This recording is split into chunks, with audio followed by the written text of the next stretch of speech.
Halo, Assalamualaikum warahmatullahi wabarakatuh. Senang sekali kita ketemu lagi. Ini hari Jumat ya. Ini penghulunya hari. Mudah-mudahan penuh Mhm. keberkahan buat Anda semua. Assalamualaikum warahmatullahi wabarakatuh. Senang sekali bisa kembali bersama Anda semua dalam program Off the Record, membaca berita di balik berita. Saya Hersubun Arif. Dan saya Gibeta, senang sekali berjumpa dengan teman-teman. Semoga semuanya mendapatkan keberkahan hari Jumat. Amin, Amin. amin, ya Rabbal Alamin.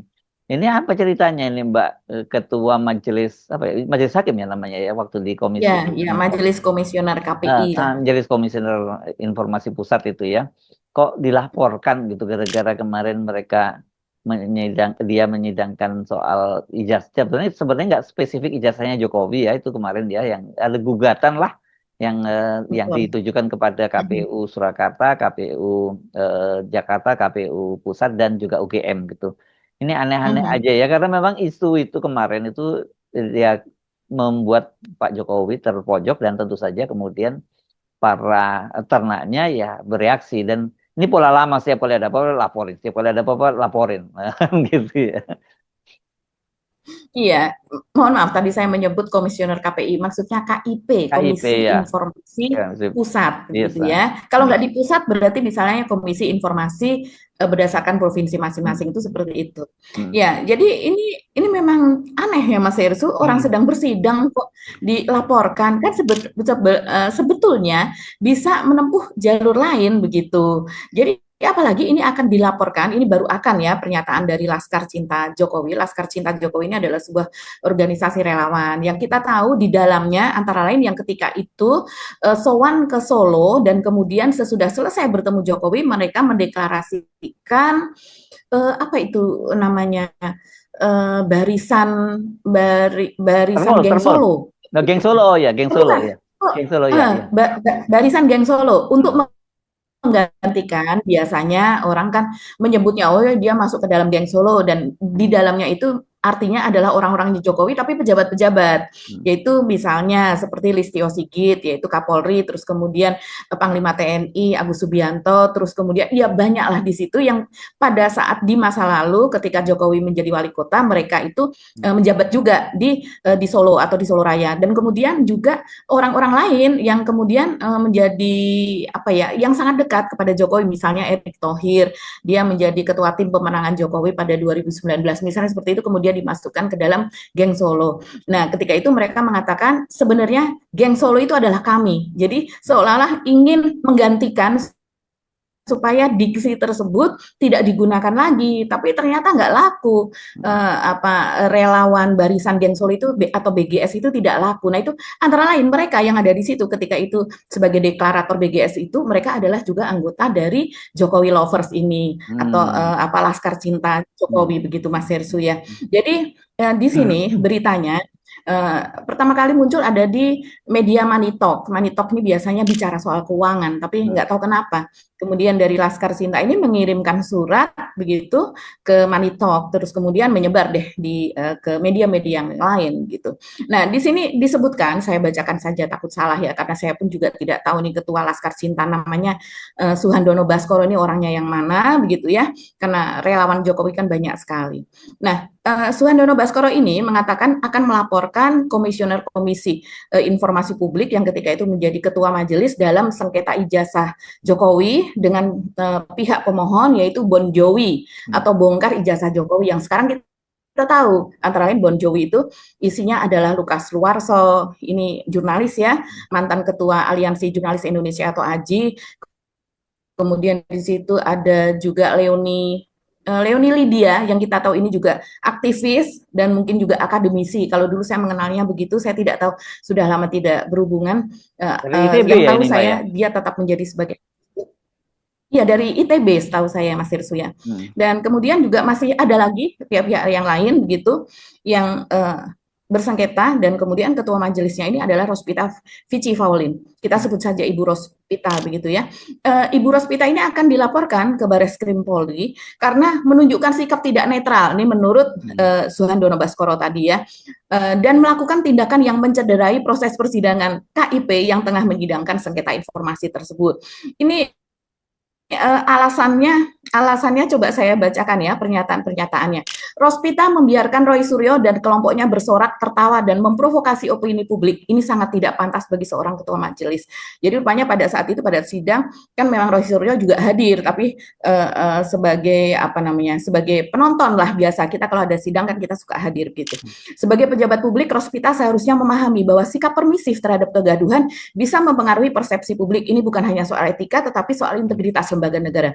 Saya sering mengikuti sidang itu sebagai penonton gitu ya, dan kemudian memang seringkali ada kemudian tepuk tangan atau kemudian tertawa, kemudian majelis hakim atau orang yang sudah diperintahkan menjaga di bagian penonton itu memberikan tanda seperti ini atau kemudian seperti ini begitu.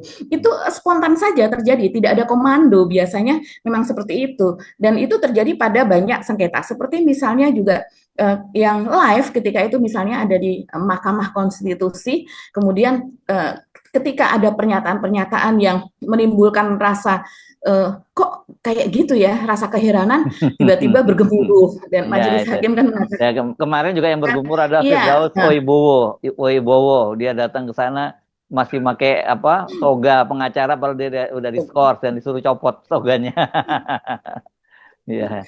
Iya, jadi hal seperti itu bukan diorkestrasi ya kalau setahu saya. Gitu. Kalau seandainya sampai ketahuan ada yang ini disuruh keluar serta-merta seperti itu. Jadi ini aneh juga kalau kita melihat secara umum ya, tindakan yang apa terjadi seperti itu, hakim yang disalahkan, kemudian hakimnya akan dilaporkan ke Bareskrim. Bareskrim, apakah ini perbuatan kriminal? Kok aneh, apa dimasukkan ke dalam kategori perbuatan kriminal dan sampai ke Bareskrim loh, ke tingkat yang paling Ya, tinggi. kalau kita jawab suka-suka kalian lah, gitu. Suka hati kalian lah, gitu. Iya, dan dia mengatakan yang terjadi bukan sekedar sidang sengketa informasi, tapi upaya membangun narasi bahwa Jokowi, KPUD Surakarta dan UGM seolah menyembunyikan sesuatu. Itu jelas pembusukan reputasi. Memang yang terbangun selama ini seperti itu, karena memang dari beberapa kali kelompok atau orang begitu yang meminta kejelasan soal ijazah Jokowi ini kan memang tidak mendapatkan kejelasan. Jadi sebetulnya bukan membangun narasi bahwa Jokowi dan KPUD Surakarta dan UGM menyembunyikan sesuatu, karena yang terlihat kasat mata memang menyembunyikan sesuatu. Nah, ini ada apa? Kan sebetulnya yang digali itu begitu. Nah, kemudian dia juga mengatakan kami sudah menyiapkan dokumen dan bukti rekaman sidang. Kami ingin proses ini terang benderang dan tidak ada lagi pejabat lembaga negara yang melampaui batas kewenangannya. Batas kewenangan mana yang dilakukan oleh Ibu Rospita? Itu pertanyaannya. Tapi sampai kemudian ini berita diturunkan, menurut Manitok dan juga menurut Gelora dan lain-lain ya yang memberitakan ini belum ada keterangan dari Rospita Vici sendiri begitu Mas Hersu. Tapi ini sudah ramai sekali ada di berbagai akun media dan antara lain misalnya saya bacakan komentar dari netizen ya. Kita dukung Hakim Rospita Vici melawan para termul. Tombol dukungan Bu Fik sampai ada 396 tombol dukungan. Yang jujur dan lurus selalu dimusuhi oleh geng Solo dan termul. Negara model opong ini Ki katanya. Semangat Bu Hakim. Berasa negara punya geng mereka. Iya ya, kok kayak segala sesuatu harus menguntungkan mereka. Kalau sesuatu itu tidak menguntungkan, maka kemudian diprotes, dilaporkan, dijadikan perkara. Berarti benar dan saya yakin 1.000.000% ijazah itu benar-benar tidak pernah ada. Ya akhirnya kemudian timbullah persepsi seperti itu. Padahal belum ketahuan ijazah Pak Jokowi ini ada atau tidak. Kalau sudah sampai ke persidangan dan kemudian tidak muncul, Jokowinya tidak bisa datang. Padahal ke Singapura saja dia datang. Pada saat pemberangkatan ke Singapura pun dipayungi oleh Pas Pampres, kemudian meminta supaya mereka meletakkan payungnya dengan alasan ya dia merasa sehat-sehat saja. Ya artinya sekarang ini tidak ada alasan ya bahwa Pak Jokowi tidak akan hadir di persidangan. Walaupun dokter mengatakan bahwa dia sakit, tapi Pak Jokowi bisa kemana-mana, dia merasa dirinya sehat, masa ke persidangan yang ada di Indonesia tidak bisa hadir. Kan akhirnya orang menilai seperti itu. Menungso isone mau laporin tok. Wong nek wis pekok kok nemen. Ini orang Jawa ini pasti ini saya bisa baca ini dan tahu artinya. Saya tahu artinya. Baru kali ini dengar adalah termul menunjukkan kapankah yang hakiki. Sebenarnya isinya orang-orang seperti apa sih? Mosok hakim sedang memimpin persidangan mau dilaporkan ke polisi. Terus apakah polisi mau menerima laporan tersebut? Ya ini kalau polisi mau menerima aneh juga. Barang bukti apa yang mereka punya? Ternakan Mulyono pada Laskar Kocak, yang penting berisik, bukan berisi. Wah, ini cakep nih diksinya. Harusnya kalian dorong Pak Demul biar mau nunjukin ijazah aslinya, supaya permasalahan ini cepat selesai, bukan malah melaporkan hakim. Tandanya mereka sendiri nggak yakin kalau ijazah Jokowi asli. Tolong dibasmi dan dimusnahkan tuh para termul. Ini marah ya, netizen marah, antipati, akhirnya menjadi seperti itu Mas Hersu. Dan memang aneh kalau seandainya Ibu Hakimnya sedang menyidangkan kemudian akan dilaporkan. Tapi coba Mas Hersu ya, supaya kita tahu bagaimana tone dari hakim pada saat persidangan dan kemudian kalimat-kalimat yang dipakai begitu dan betapa menggemaskannya gitu ya, misalnya dari pihak KPU atau dari pihak UGM ketika itu menjawab pertanyaan dari Ibu Hakim. Coba kita dengarkan sedikit lagi yang rekaman yang kemarin. Baik, dari pihak UGM menjawab ijazah asli tidak dalam penguasaan karena dalam penguasaan yang bersangkutan. Kemudian salinan ijazah asli tidak dalam penguasaan, saat ini dalam penguasaan Polda Metro Jaya untuk proses hukum.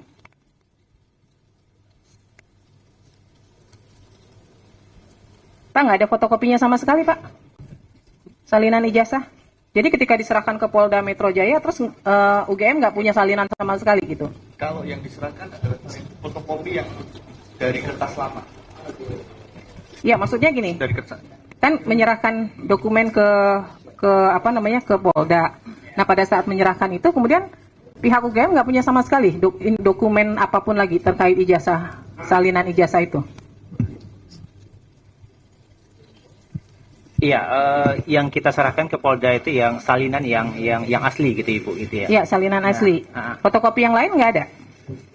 Foto scan-nya tentu ada. Masih gitu. ada yang lain? Ada. Karena kan di sini dimintanya bisa fotokopi atau scan warna kan, tapi dikatakan tidak dalam penguasaan nih. Tapi bagi kami ya, itu kan kemudian dokumen informasinya bersifat data pribadi ya. Iya, notabene itu dikecualikan. Terlepas dari itu dulu. Ini kan persoalannya dari pihak UGM kemudian menjawabnya tidak dalam penguasaan. Tidak dalam penguasaan itu kan pengertiannya tidak ada berarti. Gitu loh. Nah, ada atau enggak nih? Kalau yang saya tidak menyangkut ke ada informasi pribadi atau apa, enggak dulu. Ada enggak dalam penguasaan UGM? Kalau konteksnya salinan yang asli notabene itu kita serahkan juga kepada Polda Metro. Ya. Itu scan salinnya ada di kami. Ada. Di luar yang diserahkan ke Polda ada? Scan-nya ada. Masih ada ya? Okay. Baik. Kemudian transkrip nilai. Ada nggak salinannya? Ya, baik. Jadi karena itu dokumen bagian dari penyidikan di kepolisian. Kira-kira itu jawaban dari untuk kami. UGM, saya perintahkan melakukan uji konsekuensi untuk semua informasi yang dinyatakan dikecualikan. Ya. Kemudian pada persidangan berikutnya, UGM wajib membawa yang pertama hasil uji konsekuensinya. Saya kasih 2 minggu ya. Dari sekarang. Kemudian siapa yang hadir dalam pelaksanaan uji konsekuensi itu. Jadi saya minta tidak internal UGM saja, harus melibatkan pihak luar, dalam hal ini perwakilan masyarakat, untuk melihat sejauh mana informasi yang menurut UGM dikecualikan itu memang lebih banyak mudaratnya daripada manfaatnya kepada publik, ya. Kemudian yang kedua, pada persidangan berikutnya, UGM wajib membawa semua informasi yang disengketakan. Ya, majelis akan melakukan pemeriksaan tertutup sejauh mana informasi tersebut memang dikuasai oleh UGM. Semuanya, ya, dibawa. Ya. Kemudian untuk KPU RI, KPU DKI dan KPU Kota Surakarta, sesuai hukum acara di Komisi Informasi, prosesnya masuk melalui mediasi dulu. Iya sih Mbak, orang pada Ya, sebel. seperti itu, itu. Ya. Bukan bentuk sebel pada hakim, nyata sebel pada UGM-nya dan KPU-nya, terutama KPU Surakarta kemarin ya, yang bikin orang juga jadi sebel gitu ya, Mbak Agi ya. Dan ya ini memang kemudian Mbak Agi kan ikuti perkembangan ya. Akhirnya kalau KPU Surakarta udah langsung buka suara berapa hari yang lalu, 2 hari yang lalu. Terus kemarin itu UGM juga buka suara dan sebagainya gitu. Dan kabarnya ini justru malah kemudian direspon oleh publik untuk benar-benar mendatangi KPU Surakarta untuk menunjukkan betul nggak bahwa dokumennya Jokowi itu belum dimusnahkan gitu. Iya, betul. Jadi Ketua KPU daerah Surakarta itu Justinus Arya Arteswara mengatakan bahwa dia meluruskan gitu ya Mas Hersu. Jadi bahwa yang dikatakan oleh petugas PPID yaitu petugas pengelola informasi dan dokumentasi bahwa sudah dimusnahkan itu hanya agendanya dan pencatatan soal mereka mendapatkan berkas Jokowi tersebut. Tapi berkasnya sendiri yang kemudian dimasukkan itu masih ada. Kalau masih ada artinya akan dibawa tuh. Karena Ibu Hakim sendiri seperti yang di video tadi yang kita dengarkan, Ibu Hakim ini mencecar UGM karena berbelit-belit begitu ya Mas Hersu, seperti misalnya SOP, kok sepertinya aneh lembaga sebesar UGM tidak memiliki standar operation prosedur begitu soal legalisir ijazah dari para alumni dari UGM begitu misalnya, terus kemudian mereka tidak memiliki pencatatan pada berkas-berkas yang penting dan sebagainya begitu, sementara dari KPU sendiri, KPU Pusat mengatakan mereka belum menemukan, mereka bersedia untuk memberikan dan mengatakan bahwa salinan ijazah Jokowi itu adalah tidak dikecualikan, tidak termasuk ke dalam pengecualian, hanya mereka tidak bisa memberikan karena mereka sedang pindah gudang. Jadi arsipnya susah ditemukan. Begitu. Nah, ini jangan sampai jadi alasan nih karena pindah gudang kemudian terselip, hilang pada saat perpindahan dan sebagainya begitu. Ini masih dinantikan karena mereka seperti perintah dari Ibu Hakim tadi, mereka diharuskan membawa misalnya dari UGM, membawa scan dari ijazah Jokowi. Karena walaupun dari KPU Solo juga demikian, walaupun misalnya kemarin kan dalam sidang dikatakan sudah dimusnahkan, walaupun demikian tetap diminta untuk membawa scan atau apapun itu yang masih ada di sana. Jadi ya kemarin ini kan memang viral sekali ya sidang tersebut, sidang di Komisi Informasi tersebut, sehingga pada kemarin datang Mas Hersu dari menamakan organisasinya Sekber.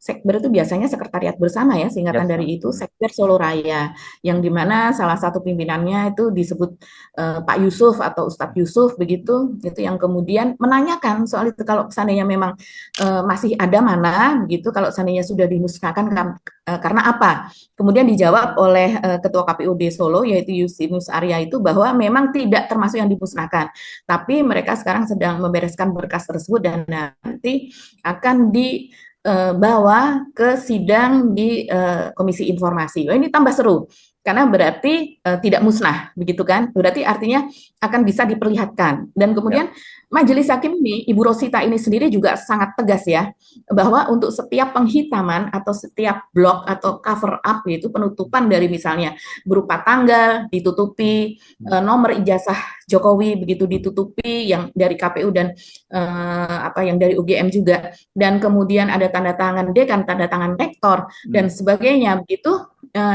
Itu masing-masing harus ada uji konsekuensi dan penomorannya. Jadi dimintakan uji konsekuensinya dan kemudian diperlihatkan hasilnya. Apakah kalau seandainya memiliki konsekuensi misalnya ijazah rektor kan di cover up, ditutup. Nah, ketika diuji konsekuensi harus bisa membuktikan bahwa apabila tanda tangan tersebut diperlihatkan kepada publik, kepada umum atau kepada pemohon yang memintakan, maka akan menimbulkan kegaduhan, maka akan menimbulkan kejahatan, dapat memiliki konsekuensi secara materi maupun non materi misalnya seperti itu.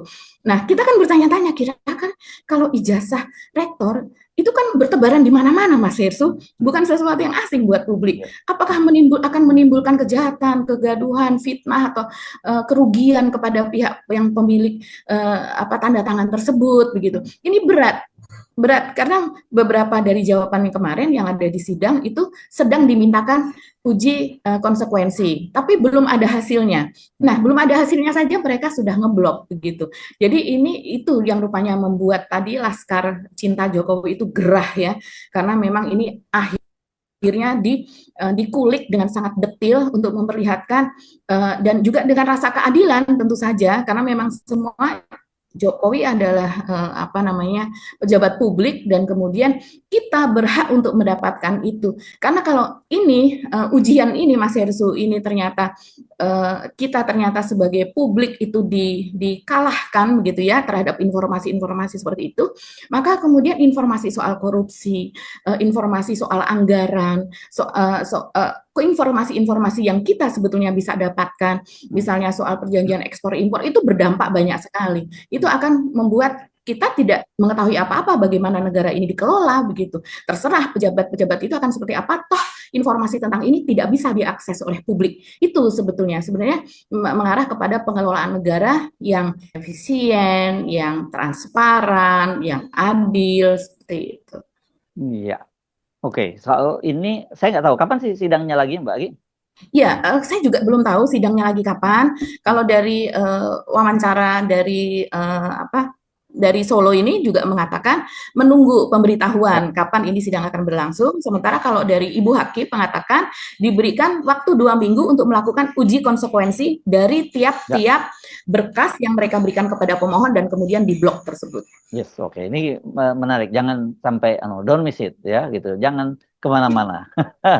Itu pasti akan menarik. Oke, selain itu apa nih yang mau kita bahas? Hari ini hari Jumat Pak Jokowi itu jadwalnya pidato ya Mbak Agi ya di forum Di Bloomberg ya. Di Bloomberg di Singapura. Ini saya banyak sekali di chat. Kapan Mas Esu itu apanya? Jangan sampai nggak ditayangkan katanya. Kelakuan. Saya tahu maksudnya apa itu kan gitu. Ya. Iya. Ini memang yang sudah dijanjikan pada waktu diumumkan ya, katanya bulan April sudah ditawarkan. Akhirnya bulan apa tuh, sekitar 3 bulan sesudahnya Jokowi baru mengiyakan, kabarnya demikian. Dan Jokowi ini adalah pemimpin negara ya, maksudnya mantan pemimpin negara, sementara yang lainnya banyak CEO atau apa begitu yang masuk ke dalam apa sih namanya Mas Ersu, Dewan Penasihat atau apa ya dari gitu ya? Iya penasihat, kan ini Bloomberg New Economy ya anunya ya. Iya. Bloomberg New Economy Forum ya. Sebuah forum, ya, sebuah forum yang dibentuk oleh Michael Bloomberg. Michael Bloomberg ini adalah seorang pengusaha begitu, dan dia juga pernah menjadi jurnalis atau apa sebelumnya begitu, dan pengusaha besar lah ini kalau di luar tuh konglomeratnya, salah satu yang konglomerat sangat terkenal di Amerika, dan dia adalah donatur besar dari Israel. Di pendukungnya Netanyahu nih ya. Pendukung berat dari Netanyahu. Jadi banyak mengatakan ya ini memang kan di Amerika banyak sekali ya Mas Ersu, tokoh, pengusaha dan sebagainya yang itu memang menyokong, mendukung, dan Gedung Putih itu banyak diisi oleh orang-orang Yahudi. Begitu. Kalau Yahudi sangat kuat, mereka punya lembaga kan. Sangat kuat di Amerika. IPAC gitu ya, lobby-lobby. Ya, gimana? Betul. Walaupun di Amerika juga Yahudi yang tidak menyetujui kebijakan Netanyahu atau juga sebagai anti genosida dan sebagainya, menyebutnya sebagai genocide gitu. Sementara kalau yang seperti Michael Bloomberg dan kawan-kawan ini kan menyebutnya sebagai untuk melindungi warga Yahudi, untuk melindungi Israel gitu, bukan aktivitas genosida. Ya, ini kalau Yahudi itu di Indonesia, kalau di Indonesia sama dengan Taipan gitu ya Mbak ya, pengaruhnya udah luar biasa masuk ke kemana-mana ke ekonomi. Tapi lobby Yahudi, Taipan Yahudi di sana jauh lebih dalam pengaruhnya di Amerika itu. Jadi walau termasuk bahkan siapapun presidennya, baik dari Republik maupun dari Demokrat, begitu terpilih pasti dia akan datang dulu ke IPAC dulu itu artinya ya Jewish lobbyist itu ya, lobby Yahudi sangat kuat di sana kan. Walaupun kalau sekarang yang lebih kuat, lebih dekat dengan itu Republik tentu saja ya, yang lebih dekat dengan Yahudi. Kalau Demokrat, apalagi yang Demokrat sosialis seperti Mamdani kan kontra banget kan gitu ya. Dan Bloomberg ini juga pernah jadi wali kota New York juga ya. Ininya kan saya nggak tahu Bloomberg yang mana ini. Pernah juga kan menjadi wali kota. Nah, memang dia pernah menjadi wali kota New York 2 kali atau bagaimana, dan ini sejarahnya mirip seperti Jokowi. Dia berusaha supaya menjadi wali kota New York untuk ketiga kalinya. Seperti halnya Jokowi yang ingin menjadi presiden Indonesia ketiga kalinya dengan mengubah salah satu peraturan, saya lupa lagi. Silakan teman-teman googling, tapi akhirnya dia gagal begitu. Yes, oke. Gitu. Jadi makanya saya juga banyak bertanya-tanya pada saya. Mereka bertanya, apa ya pertimbangannya Pak Jokowi dipilih oleh Bloomberg untuk menjadi penasihatnya itu yang saya sendiri juga belum bisa menjawab ketika saya ditanya itu, Mbak. Saya rasa kebijakan, Mas Ersu. Pasti ada salah satu kebijakan yang menguntungkan pihak Bloomberg gitu, baik dalam kapasitasnya sebagai pebisnis atau dalam kapasitasnya sebagai pendukung Yahudi atau apa begitu. Karena karena mereka-mereka yang dipilih ini kan orang yang dekat dengan Michael Bloomberg gitu, bukan dekat secara mungkin mereka berkomunikasi seperti apa, tapi memang para pemimpin atau CEO ini memang berkaitan gitu, dianggap sebagai orang yang percaya begitu ya, dan dapat dipercaya oleh Bloomberg, oleh Michael Bloomberg ini begitu. Oke. Jadi ya silakan cari saja apa itu kira-kira kebijakan Pak Jokowi di masa lalu begitu yang Ya. menguntungkan Michael Bloomberg. Oke, kita tunggu ya, Pak Jokowi. Menarik, banyak yang nunggu loh ini ya. Walaupun banyak yang juga kalau saya muter video itu Pak Jokowi langsung skip. Apaan sih skip kan gitu lagi. Karena katanya Iya, mules. teman-teman, kita jangan membenci atau Apa? jangan tidak menyukai sesuatu dengan membabi buta. Kita harus tahu apa yang dilakukan. Kalau kita tidak mengetahui apa yang dilakukan, ya akhirnya kita tidak tahu perkembangan dan tidak bisa melakukan antisipasinya, begitu ya. Oke, Mbak Agi, sampai ketemu lagi, Insya Allah. Kita mohon pamit ya, Mbak Agi ya. Saya Aris Bun Arif. Dan saya Gibita, terima kasih atas perhatian teman-teman semua. Tetap salam akal sehat. Wassalamualaikum warahmatullahi wabarakatuh. Waalaikumsalam warahmatullahi wabarakatuh.